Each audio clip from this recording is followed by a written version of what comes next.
ایک گھنا گھورا جنگل تھا جس میں اونچے درخت، الجھے ہوئے بیل بوٹے اور ہر طرف پھیلا ہوا سناٹا کسی بھی جانور کے دل میں خوف بٹھانے کے لیے کافی تھا۔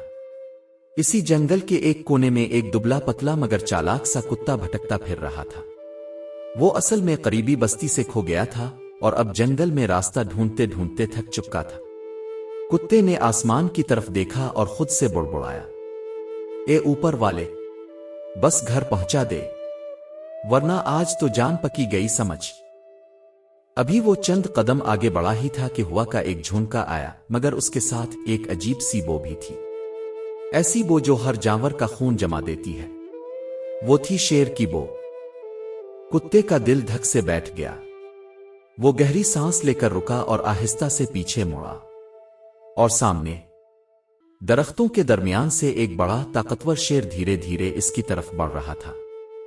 اس کی آنکھوں میں بھوک اور جلال دونوں جھلک رہے تھے۔ کتا کانپتے ہوئے بولا، بس آج تو میرا کام تمام ہوا۔ شیر کے قدموں کی دھمک تیزی سے قریب آ رہی تھی۔ کتا خود کو بچانے کے لیے ادھر ادھر دیکھنے لگا۔ اچانک اس کی نظر ایک جگہ پڑی، چند سوکھی ہڈیوں پر پڑی۔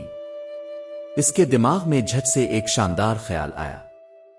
کتے نے اپنی پوری ہمت جمع کی، اس نے تیزی سے ایک ہڈی اٹھائی، شیر کی طرف پیٹ کر کے بیٹھ گیا اور زور زور سے چبانے کی آوازیں نکالتے ہوئے بولا، آہ واہ، شیر کا گوشت بھی کیا چیز ہے، کاش ایک اور شیر مل جائے تو مزہ ہی آ جائے۔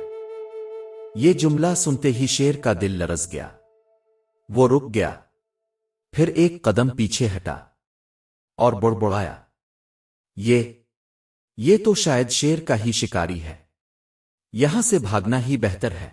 اور بس پھر شیر دم دبا کر الٹے قدموں بجلی کی طرح وہاں سے بھاگ نکلا۔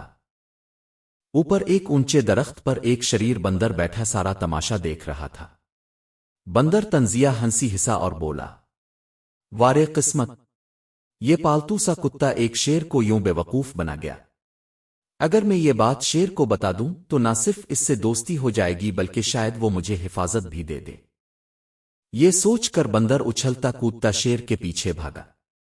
کتا اسے جاتا دیکھ کر گہری سانس لے کر بولا، لو جی، اب تو ہو گیا کام، بندر تو سب کچھ شیر کو بتا دے گا۔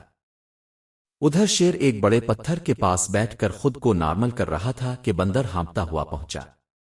بندر چلا کر بولا، شیر بھائی، آپ کو گھما دیا اس کمینے کتے نے، وہ تو خود اب سے ڈرا ہوا تھا۔ شیر نے پلکیں جھپکیں اور بولا، کیا واقعی؟ بندر نے پوری کہانی نمک مرچ لگا کر سنا دی۔ شیر کے چہرے پر غصہ بجلی کی طرح پھیل گیا۔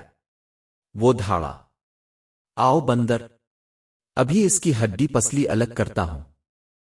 یہ کہہ کر شیر نے بندر کو اپنی پیٹھ پر بٹھایا اور پوری طاقت کے ساتھ جنگل میں کتے کی جانب لپکا۔ جنگل ایک بار پھر شیر کی دھاڑ سے گونج اٹھا۔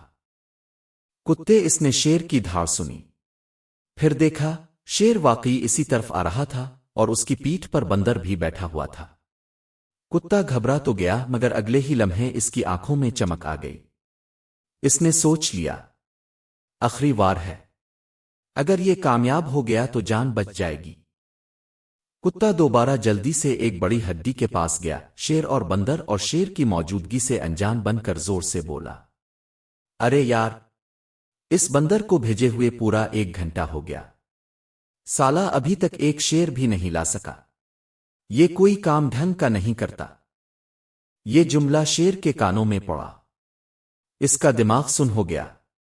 شیر نے جلدی سے بندر کو جھٹکے سے نیچے پھینکا اور کانپتی آواز میں بولا، یہ تو واقعی خطرناک ہے، اور بندر مجھے پھنسانے کے لیے لایا تھا۔ اور پھر شیر بھاگا، اتنی تیزی سے بھاگا جیسے پیچھے آگ لگی ہو۔ بندر گرتا پڑتا رہ گیا، شرمندہ بھی اور زخمی بھی شیر کے پیچھے جا رہا تھا۔ کتا آرام سے اٹھا، گرد جھاڑی اور خود سے بولا، بس بھائی، جان تو گئی تھی مگر دماغ نے آخرکار بچا لیا۔ جنگل کے چند جانور یہ منظر دیکھ رہے تھے۔ انہیں یقین ہی نہیں آ رہا تھا کہ ایک کمزور سا کتا اپنے حواس برقرار رکھ کر ایک طاقتور شیر سے جان بچانے میں کامیاب ہو گیا۔ یہ کہانی ہمیں یہ سبق دیتی ہے کہ مشکل حالات میں گھبراہٹ انسان کو مار دیتی ہے اور حاضر دماغی بچا لیتی ہے۔ یہ دنیا طاقت والوں کی نہیں، سمجھدار اور خود اعتماد لوگوں کی ہے۔ جو ہر صورتحال میں دماغ استعمال کرے وہ اپنے سے کئی گنا بڑے دشمن کو بھی ہرا سکتے ہیں۔